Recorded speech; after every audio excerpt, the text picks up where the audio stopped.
Hello, everybody. Good morning. My name is Lisa. I'm joined by Francois, and this is Link Up Leaders. I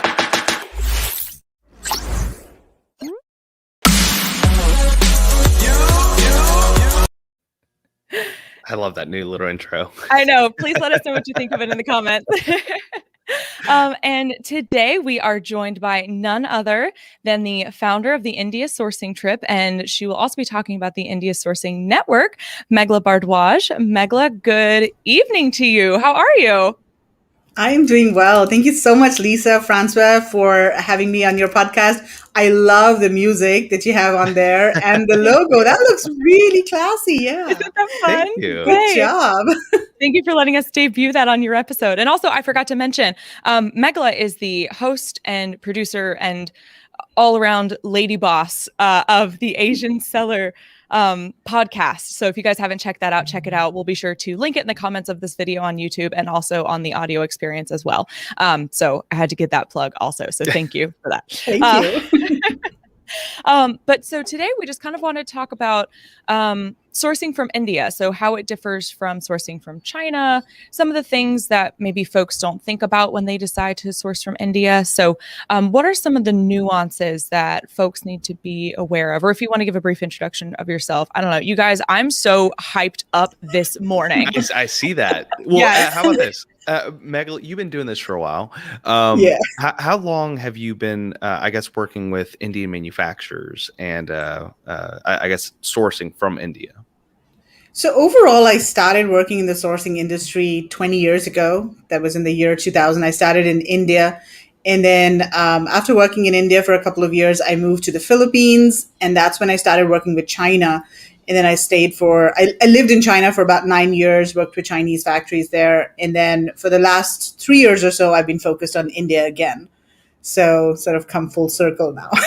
Okay. And was that just, because of the jobs that you had at the time, or what was it more of a strategic move, learning about China and then coming back to India? So I was working for Global Sources, which is a Okay. B2B sourcing platform all the while. And so I was moving around with Global Sources. I started in their India office and then moved to the Philippines, China, etc., all with Global Sources. And then when we were in India, my husband also used to run a sourcing agency there. So I used to actively source and help him with the agency as well. And then I started focusing on India again because around 2 or 3 years ago, I saw an opportunity when when the trade war started between China and the US. At that time, I had been working with a lot of Amazon and e-commerce sellers, and most of the sellers were actually sourcing from China, of course. But then because of the trade war, people were looking for alternatives. And that's when I saw a market gap because nobody was really sourcing from India. And I knew that India had all of these beautiful products. And I was like, why isn't anybody sourcing from India? So that was sort of the opportunity that I saw. And I started India Sourcing Trip at that time in 2019. Yeah. No, that trade war was weird, right? Yeah, I think for about 6 to 8 months, a lot of businesses did not know how their products were going to be classified. They weren't sure, numbers were just being tossed out 15%, 25%, 30%.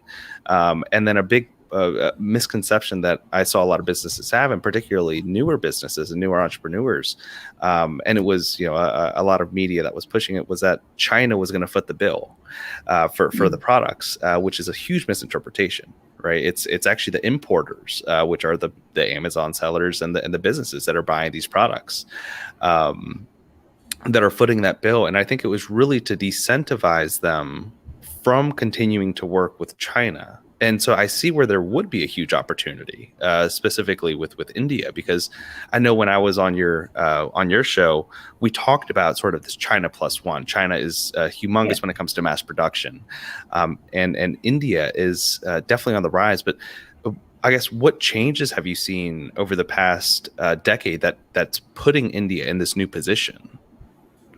I think one of the biggest changes I've seen is importers are looking for a China plus one strategy. And this is not necessarily because of the trade war. I mean, of course, the trade war accelerated that trend for sure. But even before the trade war, a lot of companies were moving their low-end production out of China because production costs in China were increasing significantly. And so that's one of the reasons why low-cost production hubs like Bangladesh, Sri Lanka, Indonesia, those sorts of hubs developed for apparel. And what was happening at that time also was that even the Chinese government wanted suppliers in China to move up the value chain. So they were okay to let the low end kind of production, go out of China. So yeah, that's a trend that I'm seeing continue to happen. And of course, the trade war accelerated that trend. And then what also happened with the trade war was that even though pretty quickly people realized that, hey, China is the main production hub of the world, there's no other China, no other country can really compete with China in terms of the scale of production or the wide variety of products that are offered in China. However, people didn't want to put all their eggs in one basket. I think we're specifically talking about Amazon sellers. And hi, Victor, good to see you here. So yeah, a lot of importers and Amazon sellers, they wanted to diversify their sourcing. They didn't want to put all of their eggs in one basket. That's sort of a trend that I saw, and that is still continuing to date. And at the beginning of 2020, when COVID hit, and supply chains were disrupted in China, sort of that concern was sort of raised again, and people were thinking that, hey, we need to have some sort of a diversified sourcing, supply chain, so that we're not dependent on one country, whether it's India or China or Vietnam, any country. So I think that trend is continuing. And I don't know, Francois, are you seeing a similar trend as well? I mean, you work with importers every day, right? Yeah. It's I think diversification over the past 5 years, I've seen it increase 100%. A lot of companies are looking, and it's not necessarily, like you said, just because of the trade war, but also things like anti-dumping duties and countervailing duties. And so for those of you that aren't very aware of what the AD and the CAV, again, those anti-dumping and countervailing duties are, is essentially there's coalitions that form within the U.S. That say, hey, certain countries are making it are gaining an unfair advantage in the market. So, for example, let's say cabinetry. They're saying that the Chinese factories are dumping cabinets within the U.S., which is making it less possible for U.S. manufacturers to stay competitive in the domestic market. So they tacked on this ridiculous, I think it was 231% or 200 in the upper 200s. Percent anti-dumping and countervailing duties on Chinese factories specifically. And so I think that opened up a lot of businesses' eyes, especially larger, domestic importers or larger importers in general of cabinetry, and said, okay, we've been depending on China for the past decade, and they've been getting us great rates, but between the trade war and increasing the prices there, plus the countervailing duties, plus the anti-dumping duties, now we all of a sudden have to scramble to Vietnam, or we have to scramble to India or Indonesia or Mexico. And so I see a lot of new businesses or a lot of established businesses starting to diversify. And India is a huge request, actually, that a lot of businesses have. Now, I think one thing that a lot of established businesses and new sellers don't exactly know, though, what is India really strong in? What are some of those products or categories that India would be like the number one go-to even before China? Yeah, so of course there are certain categories that India is good at, whereas in China you can practically buy anything and everything. It's not a matter of if it's available, it's probably a matter of how much is it for.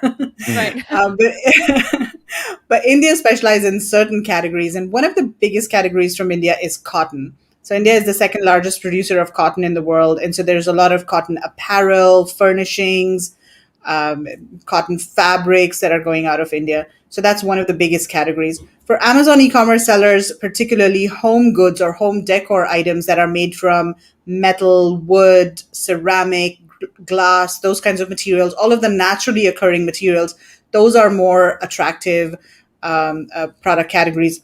A lot of Amazon sellers do wooden products, kitchen items, home decor items, and those are doing really well. And India specifically specializes in two types of wood, mango wood and acacia wood. These are mango wood specifically is a very sustainable kind of wood, and it's also very cost effective and it's easy to work with. So yeah, those are some of the categories. And then there's also other things like furniture, for example, wooden furniture. So there are a lot of factories that do wooden furniture, upholstered furniture. Of course, Vietnam is doing really well with furniture nowadays. There are huge factories over there that Right. are just totally crushing it. But of course, for Amazon sellers, it becomes difficult if they want to source from Vietnam, because the MOQs are pretty high for most product categories in Vietnam. But in India, suppliers are generally more flexible and they would accept smaller orders as well. So furniture is another category. Then home furnishings, all types of different materials like silk, cotton, tufted, polyester, all of those types of home furnishings, bedspreads, cushion covers, bedding.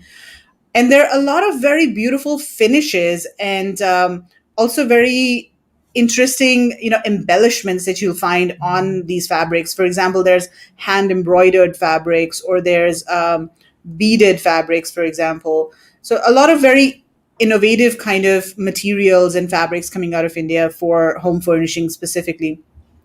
And you'll see that they also use different techniques on a particular product. So for example, if it's a cushion cover, it'll be tufted plus some other sort of technique, plus some other technique. So there's a lot of innovation and unique products in home furnishings, for example.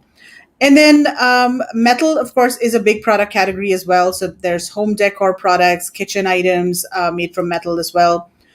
There's not a lot of electronics coming out of India. However, I see that changing gradually. There are more electronics products manufacturers, and factories being set up in India. Currently, most of the factories are catering to the domestic market, and these are, factories like Xiaomi, for example, or Foxconn is setting up a factory to manufacture iPhones in India. So electronics production is starting to happen in India now, and I think over the next couple of years, we will see an increase in things like power banks and headphones and those sorts of things being manufactured on an OEM basis as well for exports. It's starting to happen. We are seeing a few factories here and there that are trying to produce these products, but it's not as prevalent as it is in China, where you find in Shenzhen there are literally, I don't know, maybe hundreds of thousands of factories that produce electronics products. Yeah. Right.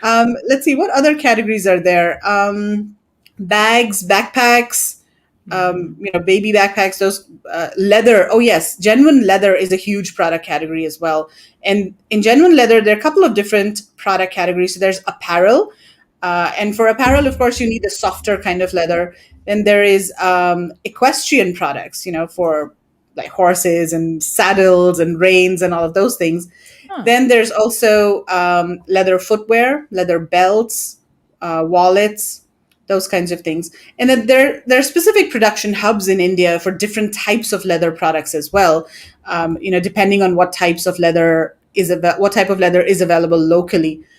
Apart from that, eco-friendly products is a growing category. So there are a lot of companies that are focusing a lot on innovative, sustainable products and materials. For example, there's this one company that we featured recently on Virtual India Sourcing Show. They produce bags and wallets made from very innovative materials such as cactus leather and pineapple fiber. And these are very eco-friendly, plant-based types of materials that are they're not being mass produced as of now, and the prices are higher than regular PU products. Mm-hmm. They are sort of more niche products, but increasingly, I think there's going to be more interest and more demand for eco-friendly, sustainable products. And I think India is sort of taking the lead in those types of products as of now. Yeah, I would agree. There's a huge need for it, and Ria agrees with you. Eco-friendly products are on the rise, and I think India is great for sourcing.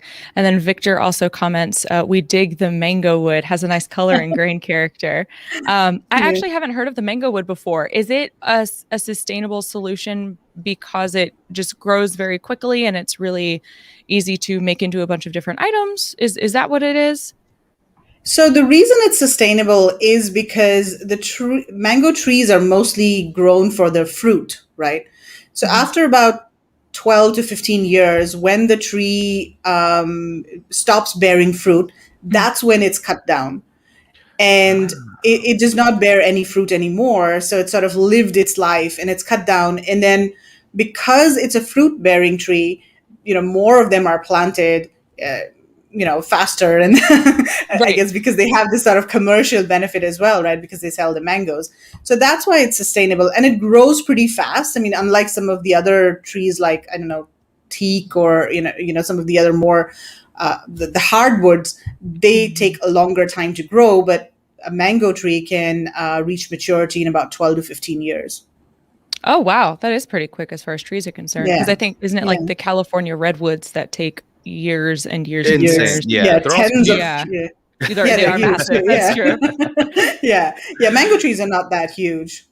Gotcha. Okay. So then of all of those, and we talked about this a little before, all the products that you had kind of named and of all the materials they're made out of, everything is kind of like really unique and, has a little more of that handmade feel and is, it always has this beautiful detailing. And I didn't hear you mention plastic in any of the production. Why is that? I love it, but why is that?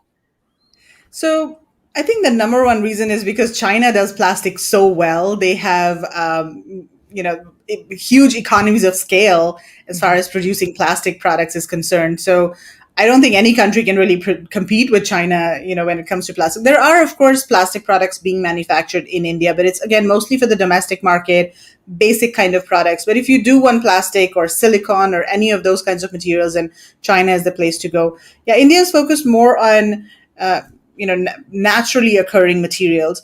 And you mentioned unique products, handcrafted products. One of the reasons why India has these kinds of handcrafted products is because there is this history of producing these products in the various production hubs.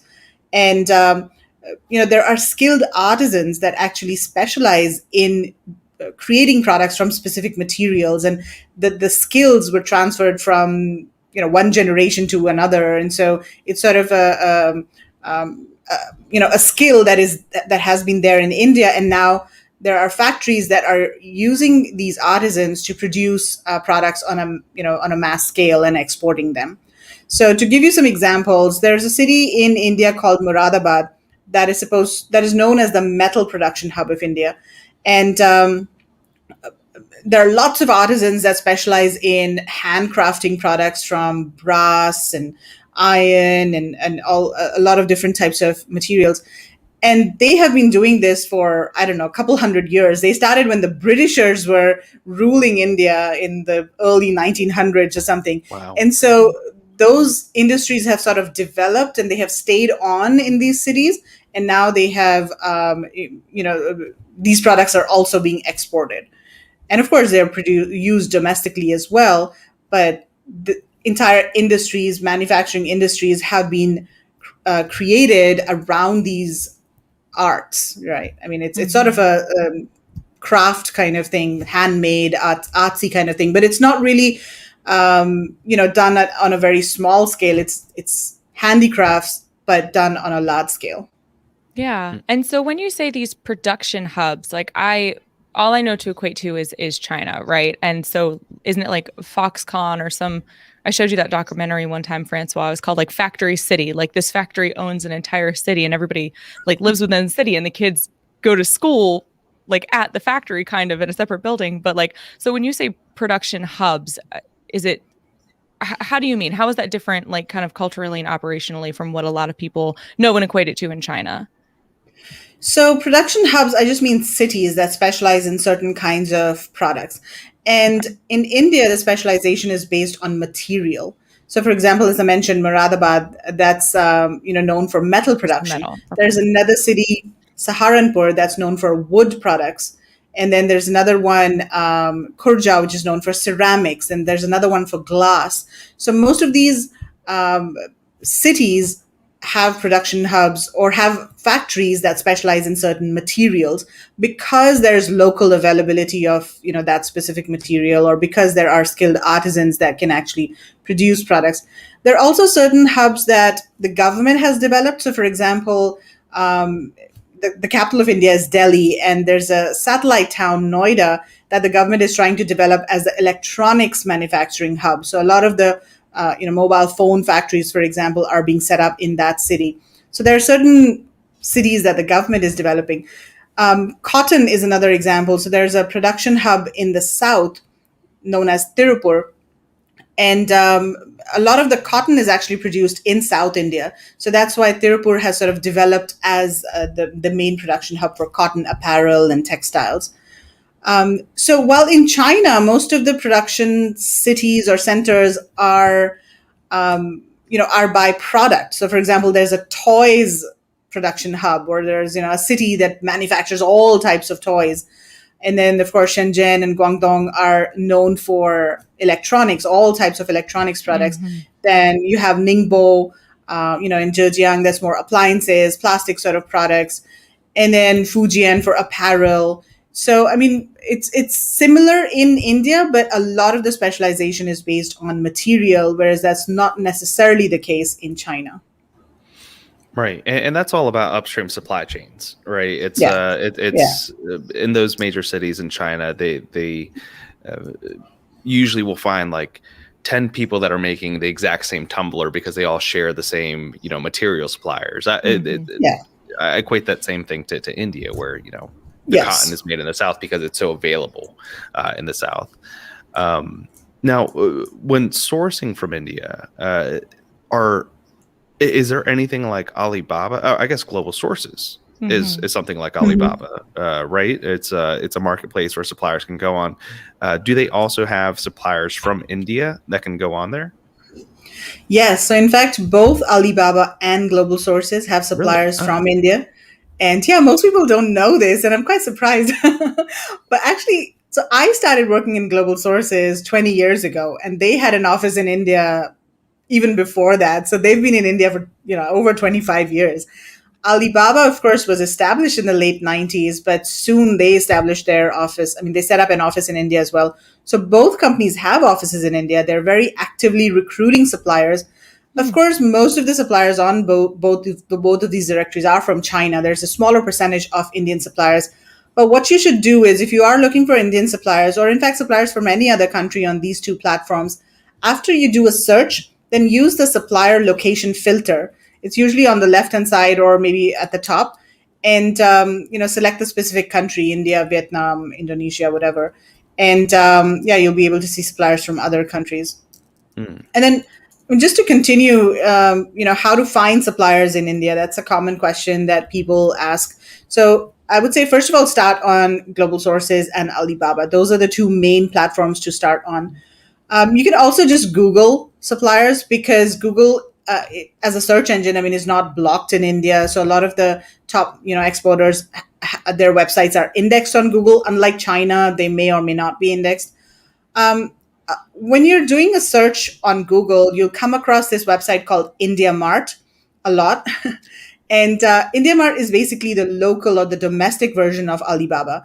So I would advise people to stay away from India Mart as much as possible, because most of the suppliers on India Mart are domestic focused, and they may not be familiar with export requirements or quality standards of the US marketplace. Some of them might not even have import-export licenses. So it gets very difficult to, ship the product out of the country. So as much as possible, avoid India Mart. There are, of course, good manufacturers on India Mart that are export focused, but you've got to do a bit of digging to find these manufacturers, and then make sure that you vet them really well. Another really good way. Sorry, let me just continue. I have a couple more. Of course. No. Please go. So another way of finding suppliers in India is actually looking for trade fairs. So there's this one trade fair in particular that's held in Delhi. It's known as the Delhi Fair. It's organized by the Export Promotion Council for Handicrafts. And there are about 4,000 suppliers that exhibit at that fair. And because it's organized by an Export Promotion Council, all of the exhibitors at the fair are exporters. And most of them are manufacturers. There are, of course, some merchant exporters or traders as well. But by and large, most companies at this fair are manufacturers. So when travel opens up and when the world goes back to normal, I would highly recommend, if you're looking to source from India, try to attend this trade show in India. But even now, they are hosting the trade show virtually, and you can access these suppliers. But also their supplier directory is available online. So just do a Google search for EPCH Delhi Fair exhibitor directory or something like that, and then you should be able to see the supplier directory. So that's a very high quality supplier list to start with. And so, how do you, you touched a lot on domestic manufacturers versus those that are very familiar with exporting. How do you vet a supplier? Let's say you find them on IndiaMart, because I'm sure someone's going to hear this and they're going to go on to IndiaMart. They're going to say, I'm going to find a great manufacturer because IndiaMart's great. Yeah. But how do you vet one to know that they are an exporting factory? Are there any challenges, I guess? Are there factories that say, yes, we are an exporting factory, or we have worked with Western world, but really they haven't? Because that's an issue sometimes with China, right? Mm-hmm. There's trade agents that say that they're a factory and they're really just a trade agent located in the center of, Hangzhou, but they have no factories. They just have a little network with them. I guess, how can you vet them properly? Yeah. So this happens in India too. People will say that, hey, we're a factory, or we are experienced in exports, and we can do this, we can do that, but actually they can't. So just as when you source in China, you should trust but verify. So the same really holds true for India as well.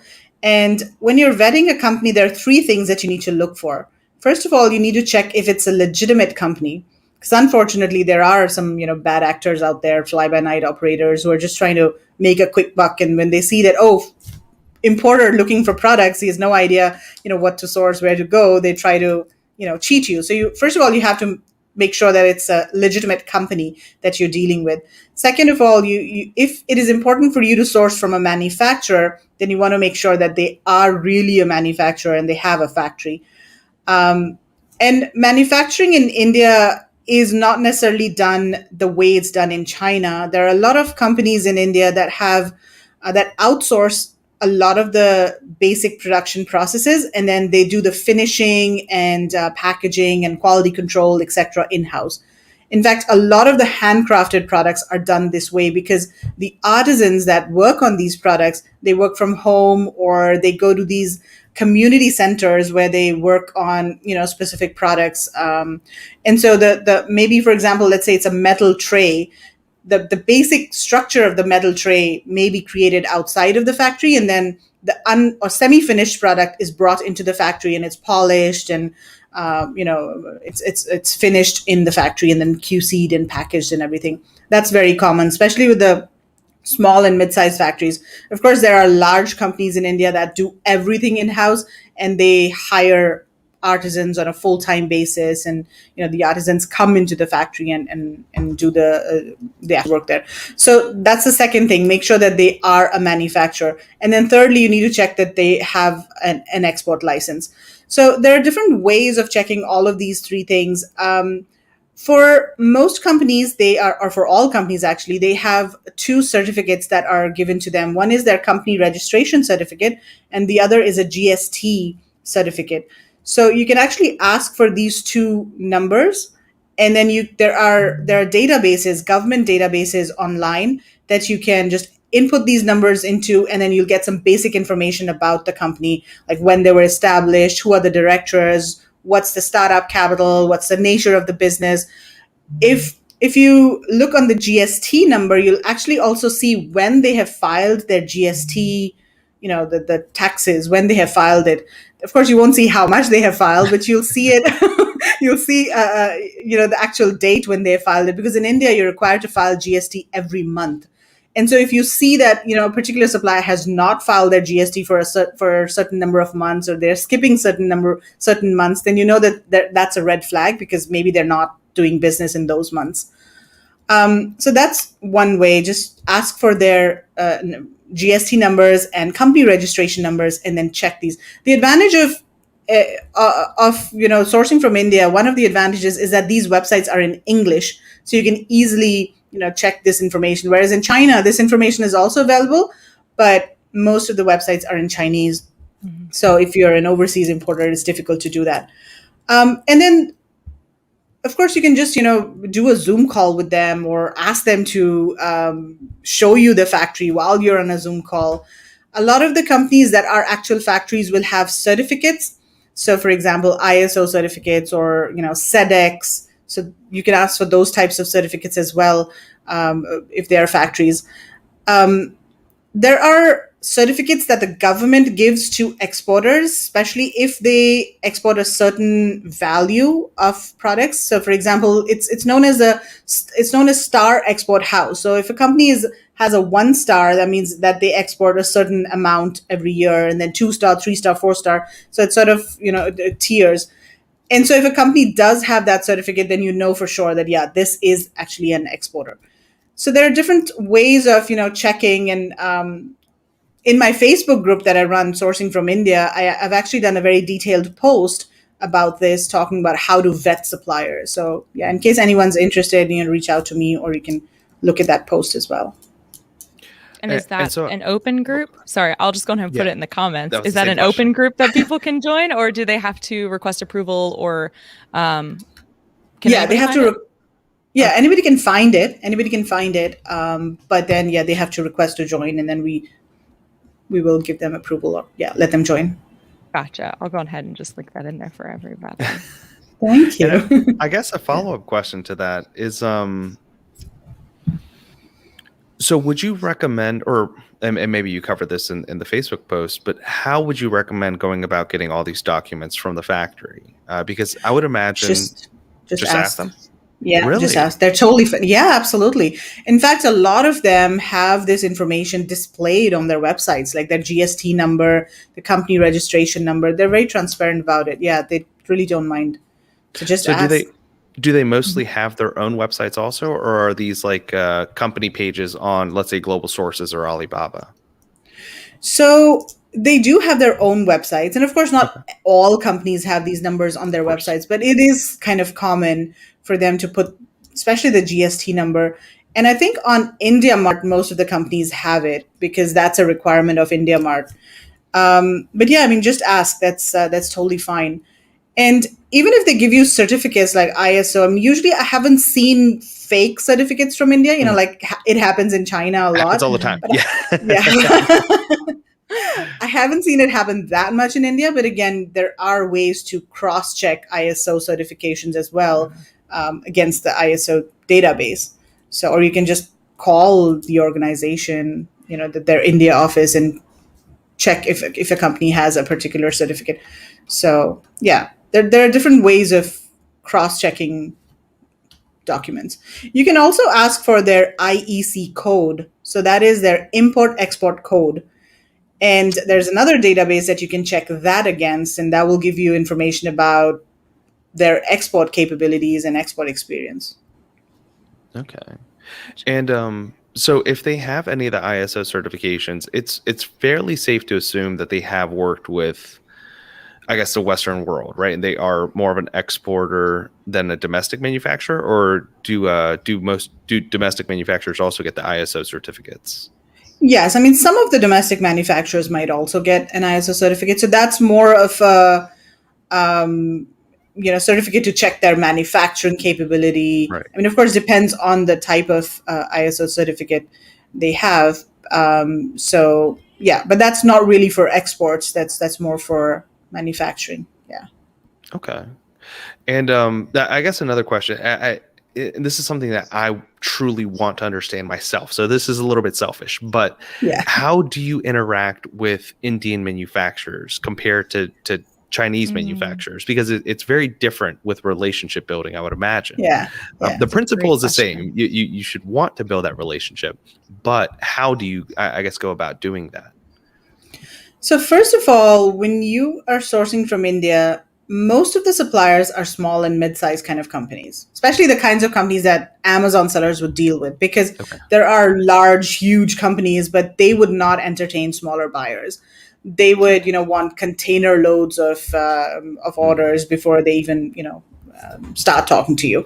So typically Amazon e-commerce sellers would be dealing with smaller, mid-sized kind of companies. Maybe they have, between 10 to 100 employees, or a few hundred employees at maximum. And a lot of these companies are family-run businesses. So it's very common to have maybe the the father and the daughter or the son or, the husband and wife working together and on a Zoom call with you. And a lot of times the owners of the factory will deal with buyers. So they don't, especially if it's a mid-sized kind of company. If it's, of course, bigger, then they have merchandisers for certain buyers, or, the first interaction is with the owner and then they hand things off to the merchandiser. So yeah, you'll be mostly talking to the owners in most cases. And so it's really important to build a good relationship and a good rapport with the owners, just like it is in China. But I think it's even more important in India, because I find that in India, they really value long-term relationships with buyers or customers. And you'll find that companies often use this word, relationship and long-term partnership. And that's kind of very common. They're also, I find some of them are a bit picky about the types of buyers they work with or who they work with. So they want to make sure that they are working with, buyers who understand what they are sourcing. They know their product category. They know their market. They're sort of easy to work with. A lot of Amazon sellers are very difficult to work with because they don't know their product category really well. And, they have a lot of questions and a lot of newbie questions. Yeah. So need to be a very patient supplier sometimes. Yeah. They saw a product on a course and said, sounds good. Let's do it. Yes.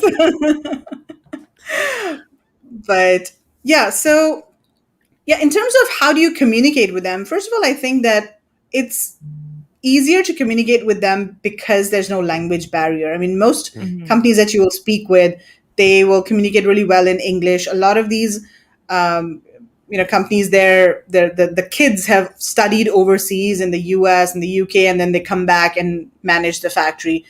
So they're very, mostly well educated.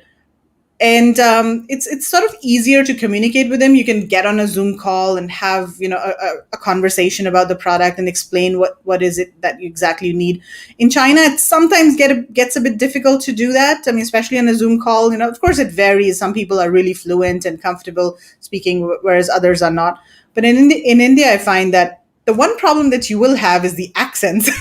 Sometimes it'll be difficult to understand what they're saying, especially if they're from the south of India. And, the accents are different in different regions of India. So I think that's one issue that buyers sometimes do face. But otherwise, I find that it's easier to communicate with them. One of the issues that you need to be aware of is that sometimes they don't like to say no to things. And that happens in China as well. And maybe it's just an the saving face Asia culture, it seems like. Cultural, yes. That concept is prevalent in India as well. So you don't want to, you want to make sure that you're respectful to the person that you're talking to, especially if you're talking to them in front of their subordinates. You want to make sure that you're absolutely respectful. Hierarchy is really important in India as well. So if you are, if you're in a meeting and there are 5 people sitting, you want to greet either the person who's the most senior in terms of his title, or the most, like the elderly person there. So, if it's the grandfather, for example, who's the owner of the company, so then you'll greet him first and then, the other people in the meeting. So those sorts of things are, I think are important in India. But overall, building relationships, having a good rapport with your supplier is really good. It has long-term benefits because once they know that you are a good buyer and you're going to be placing repeat orders, you'll get better terms. You'll get better pricing. If you visit India, you're going to be treated like royalty. They will pay for your, trips to Taj Mahal or Jaipur or wherever you want to go. A lot of suppliers do that. My partners, Margaret and Kevin, they had visited their suppliers in Moradabad in 2019. And the suppliers brought them home for dinner. Like every night they were treated to, like very nice food and all. And then they said, hey, next time you come to India, you're going to stay with us in our house. This is your bedroom and this is your office in our factory. You can work here. You don't have to stay in a hotel. So that sort of a relationship, does develop. Of course, not with every buyer that they have, but it is, they do. Some of the suppliers do have that sort of a relationship with their buyers. Wow, what hospitality. That's so, I don't know Yeah. that I would be as open to opening my home.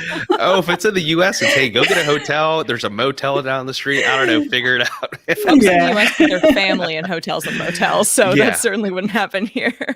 There was something negotiations actually. So with relationships, obviously a lot of whether they're new or established sellers, they might go into this with just the mindset of I have to negotiate, right? I have to, no matter what price they give me, I have to get 10% lower, which is a horrible mindset to go in with.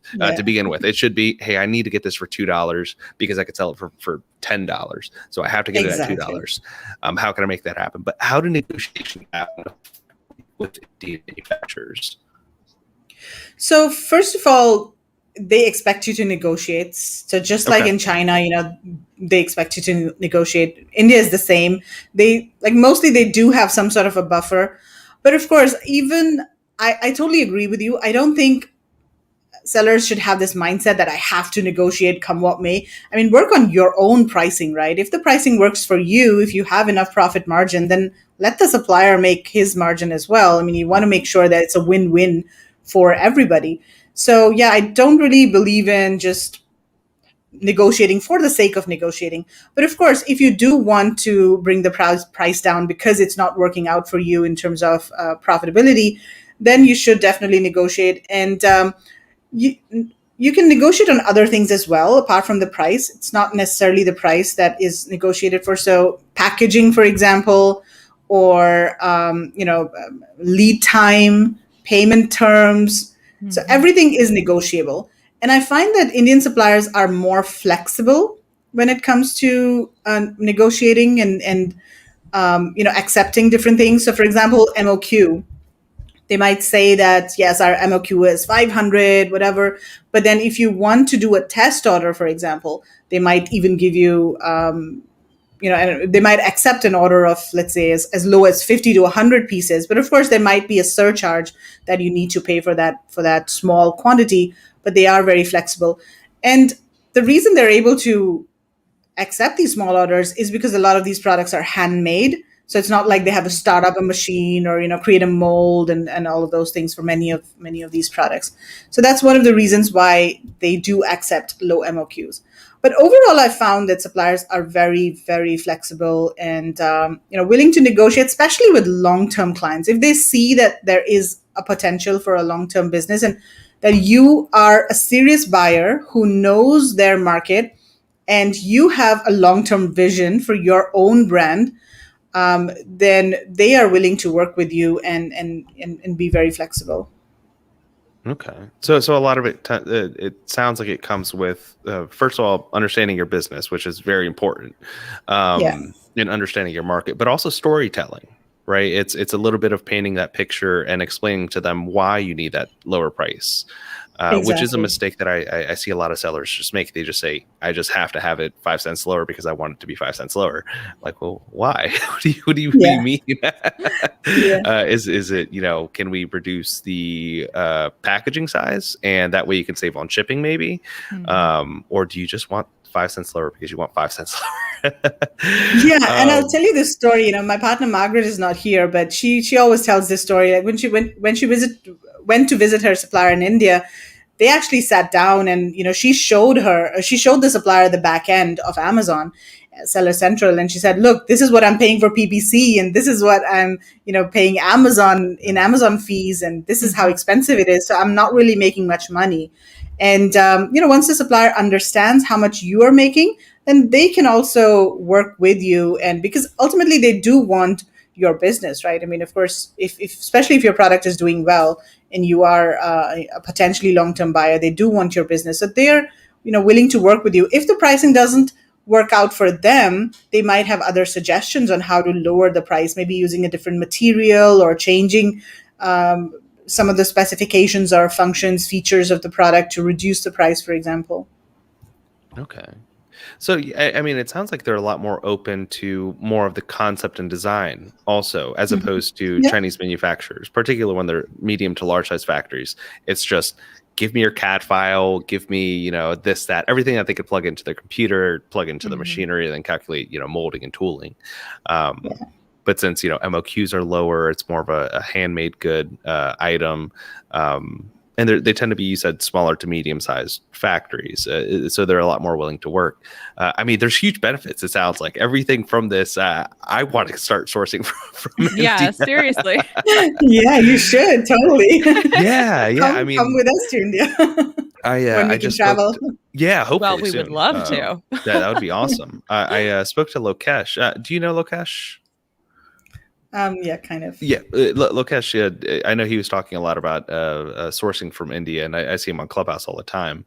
But yeah, he was explaining a lot of the same, and I guess with you verifying a lot of it, it's like the trust but verify. I love that you can actually verify a lot of it. So that's exciting. I guess when it comes to also quality, is there anything that's different?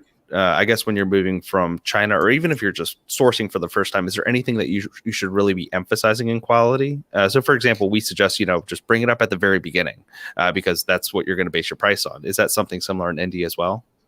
Definitely. And in India, it's even more critical to talk about expectations and specifications because products are handmade.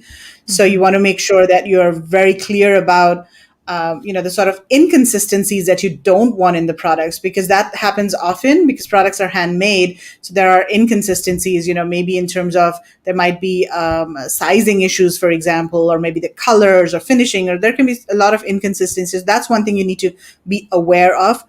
Also, finishing. So, for example, if you're doing wooden products, if there's, let's say, a lot of joints in the product that you're producing, then you want to make sure you're specifying that, hey, I want this type of joint, or, it shouldn't be glued or use a certain kind of glue. Also, how the wood needs to be treated, because there's a certain process of treating the wood. And if it isn't treated in a certain way, then the overall quality is affected. So yeah, you need to make sure that you specify all of this beforehand. And you also need to make sure that you talk about inspections with the company ahead of time, because there have been instances where some suppliers don't want to do inspections. They don't want to get third-party inspections done. They say that, we will do our own inspections. It's rare. It doesn't happen often. I mean, most suppliers, like 99.9% of suppliers, are okay to do third-party inspections, but we have come across some suppliers that don't allow third-party inspectors in their factory at all. So, just make sure that you check with them and ensure that they're okay with the third-party inspection. Also, confirm things like, what happens in case the inspection fails, and what are sort of the criteria? Are you following AQL, and what are the critical defects? What are the minor defects, and all of those things? Make sure that they are defined really, really well. And what happens when the first inspection fails, in case it fails? What happens in case a second inspection fails? And then what happens after that? I mean, I think, especially if you're scaling your product and you're ordering in high quantities, these are some of the things that you want to absolutely make sure. And in terms of quality, I think one of the biggest things that you can do is select the right supplier and make sure you're happy with the sample right at the beginning. And, once you have the right supplier, a lot of the quality issues are sort of not a big issue, for production. But if you don't have the right supplier that doesn't have experience in that specific product, then you will face issues, or you might face issues. Yeah. So I know a big challenge that a lot of sellers also tend to have, or those that are just new to sourcing in general, is actually coming up with those specifications, is coming up with the type of wood, is coming up with the finishing, the the paint on the outside, even sometimes the sizing and dimensions. Is that something that factories will work with you on? To maybe they'll send you different samples of treated wood or different finishes of the wood, or I guess how is that relayed for the sellers or the buyers in this case to make a decision? Yeah, it varies from factory to factory, from person to person. I mean, some factories are more willing to work with new sellers, and they're more patient, and they will explain the entire process really well. Whereas others that maybe work with larger companies and they don't really need your orders, they're like, oh, whatever, just tell me what you need. I don't have time to explain the basics to you. So it really varies. And so you have to make sure that, you're talking to different factories and just seeing who you are comfortable working with.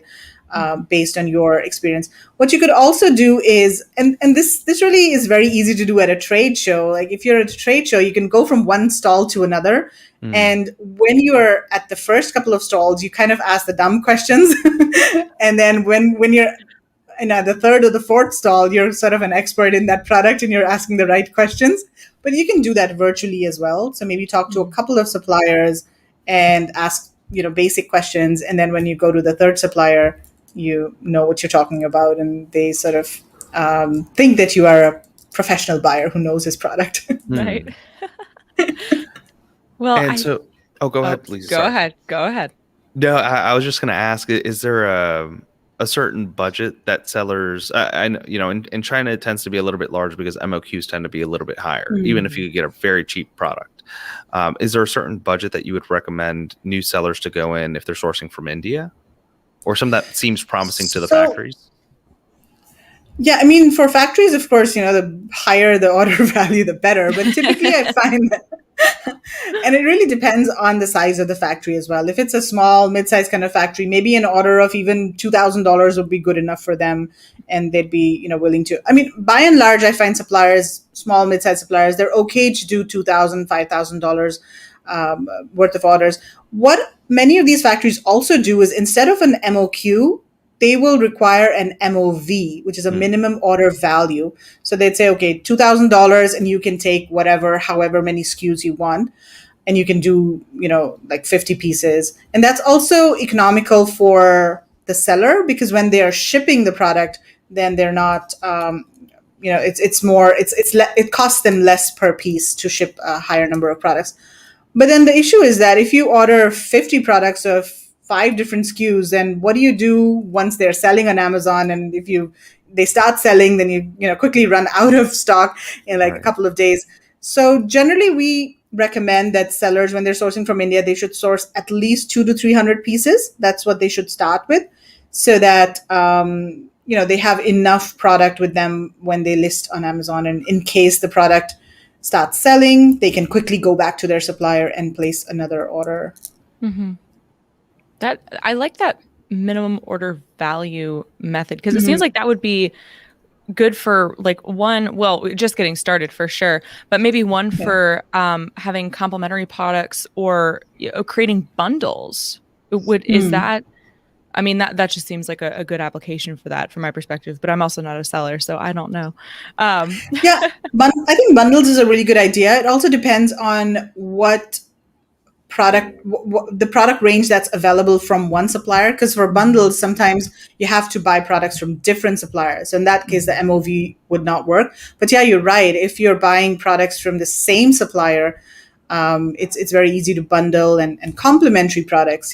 So if you want to create a range of, let's say, marble products, for example, so you could have marble coasters, marble tray, marble whatever, so you could have a range of marble products. Awesome. Yeah, that's the hard part with bundles, I think. That's like a survival kit bundle, for example. It has a knife, it might have some twine, it might have some matches, and it's like one factory is not producing all these. Not at all. What some people also do, they source certain products from China, they ship them over to India, and then get them bundled in India. So for example, somebody was doing essential oils, and they were shipping glass bottles from China to India. Of course, it's complicated. You have to make sure that, the customs and everything needs to be done in a certain way because these products are for re-export. So, but that's doable too. I mean, if the product is competitively priced in China, then you might want to ship it to India and then bundle it in India. That's an interesting tip. Well, we are coming up at the hour mark, but we definitely want to give you time to talk about India Sourcing Trip and India Sourcing Network. So you had mentioned the Delhi Fair. We checked out your site. So what are some of the fun things that folks get to do if they go on the India Sourcing Trip with you? It is a trip of a lifetime, and I'm not joking. This is what attendees said. So it's basically an 8-day trip that we host, and this is specifically for Amazon e-commerce sellers. There are 3 aspects of the trip that we really focus on. First of all, we teach people how to source from India. So we have a full day conference where we've got people talking about how to find suppliers, negotiating and logistics, and it's just like almost like a crash course in sourcing from India. And then we take people to the Delhi fair. So we help them source products. That's the second aspect. We have various e-commerce and sourcing coaches who travel with the group. There's Tim Jordan and Margaret Jolly and Kevin, Chris Thomas, and Gary Huang. All of these people are coaches on the India sourcing trip. And we do guided tours of the trade show to help people choose products and also help people ask the right questions from suppliers and help them gather the right information when they're there at the trade show. So that's the second aspect. We help them source. And the third aspect is we give them some sort of a bit of a cultural experience as well. So we host this Bollywood night where we have a dance troupe that comes in and does a very lively kind of dance, and people can dress up in Indian dresses, and we have henna tattoos and a lot of cultural performances. Then we also take people to Taj Mahal, which is one of the 7 wonders of the world. So if you're going to India, you have to visit the Taj Mahal for sure.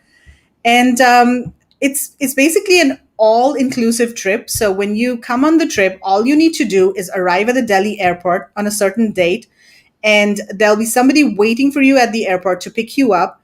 And the first thing we'll do is we'll get you a SIM card so that you're always connected. You'll have data access. Oh. And then we take you to the hotel. And from that point on, everything is taken care of. The food, transportation, sightseeing in Delhi. We also do a half-day sightseeing in Delhi. So that's also taken care of. So everything is included in the price that you pay for the trip. All that people need to do is come to the Delhi airport and pay for their flight. That's it. And get their visa, of course. So that's I'm taking the show on the road, Francois. I will see you later. Well, it's so important. It's something where you get to understand the culture of who you plan to do business with and who you plan to base your business around. And so I know Tim Jordan runs the trips to China. I find them hugely beneficial to a lot of sellers that I've talked to that have gone on those trips. They understand suppliers' mindsets, and same thing for India. I'm positive that they get to go to these trade shows. They get to see how they interact, how you can actually negotiate with that culture. It's not the same as, negotiating with someone in the US or negotiating with a manufacturer in Mexico or even China. So I see huge benefit. I hope that one day I can join you and just arrive at the Delhi airport and get my SIM card.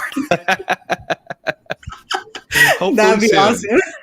Hopefully, yeah. Of course, the trip is currently on hold. We're hopeful we'll be able to start it in October this year, but we'll see. Yeah. That would be wonderful. And then what about your new venture? What about the network? Oh, yeah. So India Sourcing Network, this is a new website that we are launching. So when we couldn't do the trip in 2020, we started doing things virtually, and we hosted a virtual India sourcing show, which is basically a monthly sourcing show where we feature manufacturers from India in live webinars. And so now we've got this whole list of and videos of 50 suppliers that we've interviewed, and they're all in our Facebook group and here and there and everywhere. So now we're creating a website where we're consolidating all of this content that we've generated in 2020. And we also have a lot of service providers, and we also have other types of services that you need to build a private label business, whether it's PPC management or listing optimization or coaching or masterminds. So we're sort of creating this network to help people build successful e-commerce, Amazon FBA private label businesses sourcing from India. That's the whole idea of India Sourcing Network. So you'll find vetted suppliers, vetted sourcing service providers, sourcing agents, logistics companies. Plus, you'll also find a lot of the e-commerce related or marketing related service providers, such as listing optimization, PPC, etc. So it's sort of a one-stop shop for building a private label brand, but entirely focused on sourcing from India. That's fantastic. That is really exciting. And that's going to be live when? I'm sorry if I missed it. Yeah, hopefully next month. So we're planning to launch it end of April, which is going to be the 12th virtual India sourcing show that we do. So we started it in April 2020, and we skipped 1 month. So it's the 12th one in April. Okay. So yeah, we hope to launch it in April. Perfect. And if people want to learn more about you or the network or India sourcing trip, where can they get in touch with you? So the best way is to, first of all, join the Facebook group. There's a lot of information in the Facebook group. And join the Facebook group and then reach out to me on Messenger, on Facebook Messenger. I think that's the easiest thing to do. Okay, perfect. Francois, you back just in time to say bye? Yeah. Yeah, no, thank you, Meghla. It was awesome. I learned a ton about actually sourcing from India, which Yes. I personally believe will be the plus one. We've talked about it a ton. I hope we can have you back on the show and we can continue talking about India again. The next major manufacturing hub that is starting to open up to electronics, and eventually they're going to start opening up into plastics potentially. But there's huge benefits. I hope that I could continue sending people that benefit more from India as opposed to China. I know I've shot you several emails just because it makes more sense. Yeah. So I hope I continue to do that. But sincerely, I really do appreciate you joining us today. Yes, thank you so much. Thank you so much for having me. It was a lot of fun. All right. And you guys, if you have any questions, you can still comment on the video either on Facebook or YouTube. If you're listening to the audio experience, reach out to us via Facebook, Instagram, LinkedIn at Link Up Leaders. And otherwise, Meghla, thank you again. And we'll have you on the show again soon. Yeah, thank you. Thank you all for listening. Perfect. Thank you, everybody.